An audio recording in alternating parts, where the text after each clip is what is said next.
while he distracts and disarms the goons. The car suddenly gets destroyed as Akutagawa arrives on the battlefield and attacks him. But he pews the water pipe behind him to burst, then summons a stun gun to give him a shocking surprise, but he escapes. Then compliments Kunikita of being worthy of being Dazai's partner, but he hears the police coming and decides to do the race. They meet up at an abandoned building they were using to take people's insides. Kunikita reveals that he once reported this place as the Azure King's base, but when the cops confronted him, he activated fireworks to send everyone to a Juice WRLD concert. He blames himself for their passing, and he now takes care of the spy because his dad passed there. They suddenly get a new job from the Azure Messenger to find and disarm a boomer that will unalive thousands. So Kunikita promises no one will get hurt under him again. He goes to the office and tells them about the boomer, but they have no idea where it is. They asks for Ranpo, but he is still on another mission. Then the president asks for them to go out and find the culprit. Kunikita calls the spy to tell him to research the bomb while Dazai goes to a cafe and spits mad game on the victim, so Kunikita administers punishment. Dazai reveals that she is a social psychology teacher and asks her opinion. She explains that the Azure King was a bomber who surprised murderers who were freed and corrupt politicians with fireworks. So she wonders if he's still alive, but Kunikita says that the police confirmed that the Azure King has gone to a better place. So it can't be him. They get a call from Ranpo, who tells them the location of the bomb. So they head towards the location as the boom squad finds it in the back of a vehicle. All three suddenly gets a call. Kunikita and Atsushi got the location of the bomber, while Dazai found out that the taxi driver mysteriously became a hashtag in the police custody. They arrive at the location and gets a warm welcoming followed by a flashy performance. But Kunikita makes a brighter entrance to get rid of them. He sends his partners away while he heads inside and falls into an opponent's ability and gets a number placed on his hand. While Dazai and Atsushi encounter the bomb controller, but a plus-sized model comes in to stop them. The number on Kunikita's arms begins counting down as the opponent channels the force. The bomber shows him the key but breaks it in front of him, so he tries to throw hands, but Dazai isn't having much luck and gets pinned to the glass. They decide it's time for them to swap opponents as Dazai goes down and disable the opponent's ability, then they defeat their enemies easily. Time is about to run out, but Kunikita comes in clutch and makes a new key to save the day. Dazai brings him to the abandoned building and says that the mastermind behind the attacks is still out there, and he has contacted them to meet here today. The spy walks in and reveals that he came to see who the mastermind is, while someone pulls out a hole maker, so he takes one for the team. The victim is unmasked as the Azure Messenger as Dazai reveals that she was the Azure King's lover and is just carrying out his will. She says that she's tired and wants to be reunited with him, but Dazai can't do it because that would be a crime. So he gives the gun to the spy, who empties the clip and can claim self-defense. Kunikita begins freaking out that so many people became a hashtag. Dazai tells him that sometimes people have to pass because they can't save everyone, but Kunikita disagrees and promises to push past his limits. In the night, Izumi waits by a wall until she sees Dazai and uses her phone to summon her ability. Atsushi tells the other members that Dazai is missing, but they don't care. Tanizaki comes back and decides to investigate it because his treatment with Yasano was recently finished. She comes in and invites Atsushi to accompany her while she goes shopping, but he bumps into a businessman who scolds them for a mistake. But Yosana lets the crazy out and administer a prescription of pain. They take the train when someone suddenly begins broadcasting on the speaker. An explosion happens which unalives some passengers. He tells Atsushi to turn himself over, so Yosana decides it's time to put them in a pack. They split up to search for the culprit, but she finds a gender reveal party going on. Yosana gets up and gets ready to fight the Port Mafia's bomber, while Atsushi encounters Izumi, who gets a call and is told to protect the bomb. She activates her ability to summon a persona and turns him into a pincushion while trying to divide his body. The bomber overwhelms Yosana and pins her to the floor. He spreads his balls all around her, then leaves our doctor to be consumed by his explosion.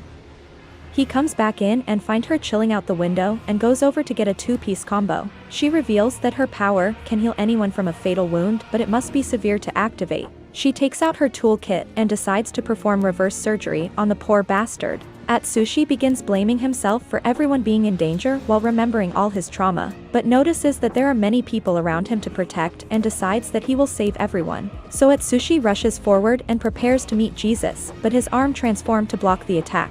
He dodges her poker and breaks the weapon to end the fight, but Izumi reveals that she's the bomb. Yosana calls Atsushi over the microphone and tells him that the detonator is somewhere on Izumi. She gives him the remote, but when he pressed it the bomb activated instead. He tries to take it off, but she decides to push him away and reveals that she doesn't want to snatch another soul and yeets herself. But Atsushi uses his ability to catch her and tear the bomb off to save everyone's life. He carries her to shore and falls asleep on her head warmer as it's revealed that Akutagawa was the one who was telling her what to do while holding Dazai captive.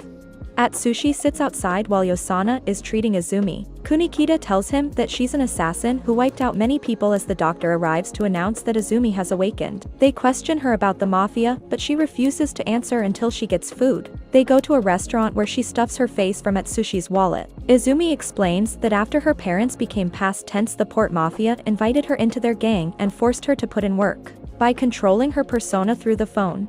They leave to discuss, and Kunikita tells Atsushi to turn her into the police so she can be executed.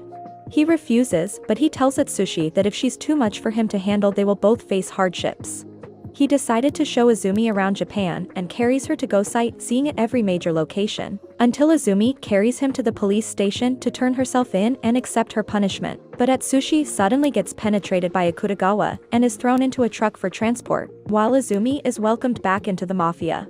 The agency discovers that Atsushi has been kidnapped, but they decide not to intervene because they're busy. Naomi goes and get the God King to decide. He tells them to cancel all their missions and declares war on the Mafia until they get back Atsushi because they never leave a man behind. Dazai lays abandoned in a dungeon as Chuya comes and visit him. He reveals that he is Dazai's old partner and came to fight him in a fair one-on-one and freeze him. But Dazai shows that he could escape at any time as Chuya goes in to dance. At the agency, they track down the truck company that took their furry away. But when Tanizaka goes to get a closer look, he found that the workers were all sent to fodder heaven. So with no leads, they turn to Ranpo to ask for his help. He activates his ability and deduces that Atsushi is being shipped to another country. So Kunikita gets the boat key and rushes to save him. Chuya tackles Dazai, but he dodges and punches him, but Chuya shows him what a real fisting is like. Dazai gets up, so Chuya uses him like a punching bag and embraces his breather on the wall. He asks Dazai why he got captured, so he explained that he wanted to see who was trying to buy Atsushi, and reveals that the leaders of Port Mafia is meeting tomorrow because he sent them a letter. He asks about the letter, so Dazai explains that if he goes missing, someone will release information about all their wrongdoing and expose their crime to the world. Chuya decides to pin the knife in the wall and leave him alone, but warn Dazai that next time he's gonna get smoked. Atsushi wakes up to Izumi opening up his door, but Akutagawa drags him outside and steps on him. He tells Atsushi that if he's weak he should just pass on, but Izumi pulls out a whole maker. Akutagawa slices it, then embraces her swallower. He tells her that she can either continue riding for the Mafia or get ice guide, so she chooses to meet Jesus. Kunikita catches up with the boat, so Izumi tells him to run before she activates fireworks she placed all over the ship. Kunikita tells him to jump, but Atsushi wants to go save Izumi. He tells the furry that they can't save everyone because they're not gods, but Atsushi counters by saying that he will save her just like Dazai saved him, and heads back. Akutagawa decides to smoke Izumi for all the trouble she has caused, but Atsushi saved her in time and gets ready to fight the emo femboy. He tries to tackle him, but the emo summons his ability, so he's forced to dodge. Our furry tries to punch him, but it gets blocked and he's restrained in the air. So Atsushi reforms to escape and goes in with some auras. Akutagawa takes the high ground and hits him into a gas line that became fireworks. He jumps behind the emo and gives him a fisting into the ground, causing Akutagawa to remember when Dazai used to train and beat the crap out of him. He penetrates Atsushi, then puts him on the wall. The emo goes plus ultra and uses an up air on Atsushi, followed by a sand burial to finish the fight. Our furry stands up and gains a new hole, so he pulls him in to attempt to get revenge, but the emo takes the high ground once more, forcing Atsushi to jump forward, but he gets chomped. Atsushi holds onto Akutagawa with his tail to give him a facelift and a swimming lesson. He falls to the ground unconscious, but Izumi comes in clutch to get them to Kunikita and saving the day. Meanwhile, Dazai searches through the Mafia's computer and discovers who wanted to buy our furry boy. Back at the agency, Atsushi enters the room and finds Izumi in a maid costume with everyone fawning over her. The president steps in, so she goes over and begs him to let her stay, so Atsushi vouches for her. And after she uses her overpowered cute face technique, he folds and accepts her. Over to our favorite emo boy. We find Higuchi meeting with the leader of the Mafia. He warns her that Akutagawa's enemies will come for him because he's weak and asks her if she's fit to be a part of the Mafia. She goes to the bathroom where Sound of Speed Sonic attacks her and sees that old bro and bondages surrounded her. They tell Higuchi that even though she is their superiors, she has no power to command them because she's weak, unlike Akutagawa. Higuchi heads home while a SWAT team goes in and kidnaps our favorite femboy. She gets a call and runs to get her whole makers. Her underlings try to stop her because it's too dangerous, but she goes to him anyway. Higuchi arrives at their base and gives them a warm welcoming. She goes in and a pew-pew fight begins, but they all have stormtrooper aim, so she gets hit. The enemy is about to take her picture, but her underlings arrives and use their abilities to send all of them to see SWAT Jesus. She goes in and sees Akutagawa still unconscious, but he wakes up and sees her by his side, then apologizes to her for losing. In that moment, Higuchi decides she will always slide for the Mafia. Back at the agency, the officers comes in to take the overpowered Ranpo out of the story. Kunikita decides to send Atsushi on a mission to shadow Kenji. They see a car parked inside the building and goes around to ask for information for the lady driving. A shady-looking MF asks Kenji to do a job, but he's already on one and asks about the car. The upstanding citizen tells them about the rumors of men ordering bombs, so they go to investigate it. They head inside a building and sees many more shady MFs and asks if they were the one who planted the bomb, so they deny it. Seeing that they're upstanding citizens, he believes them and leaves. Atsushi says they were lying, but Kenji explains that they wouldn't lie to him because honesty is the best policy, so Atsushi goes with it. They walk down the alley when cars suddenly surround them. The gangs comes out and admits to planting the bomb, so Kenji thanks them for their honesty as they pipe him down. But he gets back up and decides that they need some discipline. He begins taking everything he can to beat justice into all the wrongdoers until they transform into a chair to sit on.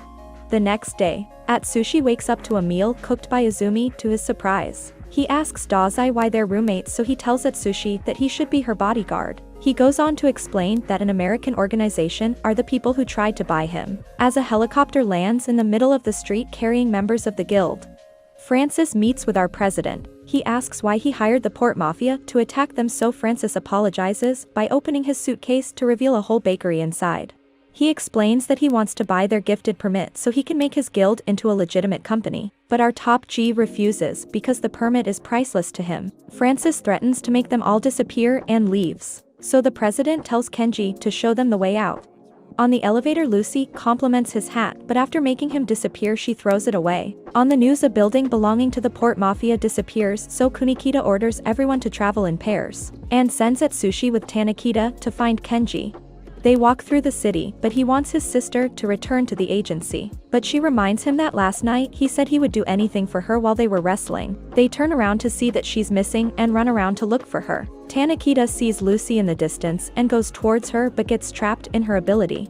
She explained that the hostages are in a room that needs a key to unlock, but the door leading outside is always open. She summons Tibbers, so everyone begins to run to the outside, but she tells them that when they leave they'll forget everything. With only 3 people left inside, the King Mori gets up and says he's looking for Elise, who might be trapped behind the door, so he can't run away. Lucy tells them that if they get the key to the door, they can free the hostages, and starts her game. Tibbers bought swift boots and captures Tanizaki, so he gets pulled into the room. She targets Atsushi, but he becomes a furry and begins dodging all her attacks while figuring out a way to get to the door. He gets there and tries to use the key, but it attacks him, then returns to Lucy. Tibbers go on the attack and slams him on the ground. Seeing no way to free the hostages, Atsushi decides to run away, but Mori the goat stops him and reminds the furry that if he leaves now, he will lose his memories and all his friends will be trapped there forever. He gets back up holding a ribbon as Tibbers attack him, but he dodges as it's revealed that there are 2 of them. It grabs him and he gets dragged inside the door.